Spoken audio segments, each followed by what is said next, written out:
Hablamos de Alberto, de Cristina, de Horacio, de Sergio, nombres propios. Veníamos hablando de Néstor, ahora hablamos de Máximo, de Mauricio. ¿Por qué hablamos de nombres propios y no de apellidos? Es algo interesante, relativamente reciente. Esto comenzó por allá, por el comienzo del siglo, con la gran crisis. Dejamos de hablar de Duhalde, de Rucauf, y empezamos a hablar con nombres de pila. Tal vez tiene que ver con este intento de quienes hacen comunicación política de acercarnos a las personas, porque veíamos a los políticos muy alejados de la sociedad. Es una forma de meternos los políticos en el living, por eso los timbreos, por eso estas publicidades tomando mate con la gente. Bueno, todo eso tiende a la personalización de la política, que es un rasgo de la Argentina, es característico de nuestra cultura política. Lo conocíamos con la política de caudillos, y ahora lo tenemos con estas políticas de personas de nombres propios. Con algunas particularidades, imagínense ustedes hablar de, por ejemplo, ¿no? De Juan Dominguismo, ¿no? Perón, peronismo, o de Arturismo, ¿no? Frondicismo, y así sucesivamente. Es decir, a los líderes históricos nadie se le hubiera ocurrido llamarlos por el nombre de pila, tal vez por su apodo, ¿no? Por su sobrenombre. Por ejemplo, el Pocho por Perón, ¿no? O el Chino por Balbín, o el Peludo por Irigoyen. Y de hecho todavía pasa algo parecido, fíjense ustedes, con algunos gobernadores, ¿no? Con el gringo Schiaretti, por ejemplo, o antes el gallego de la Sota. Le decíamos Mingo a caballo, no Domingo. Y bueno, yo creo que tal vez haya algo con Buenos Aires, ¿no? Porque al gobernador se dice Axel, no Kicillof, y al jefe de gobierno Horacio no Larreta. En fin, hay una cosa rara ahí.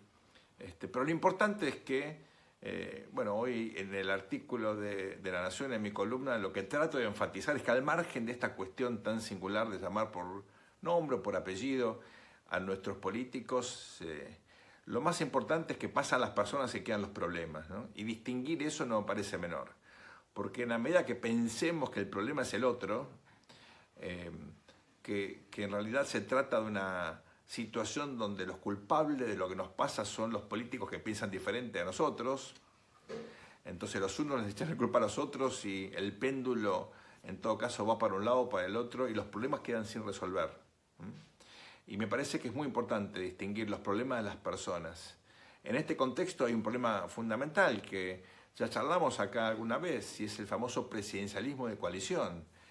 Ganan coaliciones electorales elecciones, pero luego no se transforman ni rápida ni fácilmente en coaliciones de gobierno. Le pasó a la Alianza, le pasó a Cristina Cobos en el 2008 con el conflicto con el campo, le pasó a Macri con Cambiemos, le pasa ahora a Alberto Fernández. Es una cuestión tradicional porque las coaliciones necesitan estructuras mucho más flexibles, y en Argentina tenemos un hiperpresidencialismo que es unipersonal. Es el presidente de la nación el titular de todo el poder ejecutivo. Eso no funciona bien. Por supuesto que hay una tradición de peleas entre presidente y vice, que es tradicional, y no solamente en la Argentina, a punto tal que muchos países han sacado la figura de vice de las constituciones. Lo hizo México, por ejemplo, lo hizo también Chile. Digamos, para evitar conspiraciones, mejor directamente evitan la figura del vicepresidente y arman una estrategia sucesoria con el Congreso como protagonista. Puede salir bien, puede salir mal, fíjense los líos que hay en Perú, pero ciertamente no es una cuestión solamente argentina esto de vicepresidentes donde se llevan mal con el presidente. Eso pasa también en la Argentina efectivamente ahora.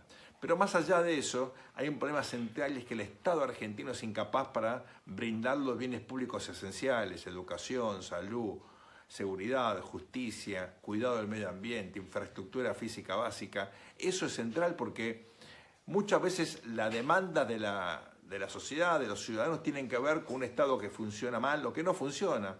A veces son Estados fracasados. Esa es otra cuestión estructural que no depende de las personas. El que llega tiene un problema, y es que el Estado no cumple con su función. Y luego tenemos grupos de la sociedad civil que se especializan en extraer recursos, se llaman rentas o cuasirrentas. Son muchos grupos sociales, grupos empresariales, sindicalistas, todos le chupan de la teta del Estado y se llevan recursos que no conseguirían si no fuese por su capacidad de acción colectiva de obtener eso con presión política, con huelgas, con los diferentes tipos de estrategias. De eso hay mucho en la Argentina.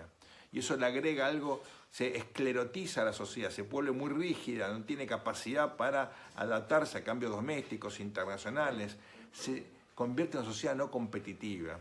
Y finalmente es cierto que la sociedad civil nuestra es riquísima, es súper talentosa, tenemos una cantidad notable de premios Nobel, tenemos una cantidad importante de unicornios, mucho más que el promedio de la región.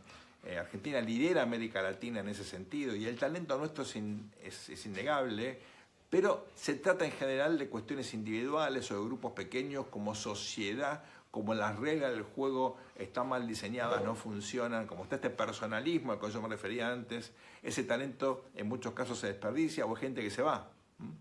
Entonces, cuidado que acá tenemos una cuestión de fondo, no confundamos personas con problemas y entendamos que estos problemas estructurales hay que resolverlos. La política de los parches, como las cuestiones tributarias, como el aumento de los jubilados, como todas las áreas donde uno ve que se arman cositas como para zafar en el momento, todo eso no sirve para nada. Pan para hoy, hambre para mañana, o como ocurre con la presión tributaria, hambre para hoy y su desarrollo para mañana. Es hora de ir a fondo y evitar confundir personas con problemas.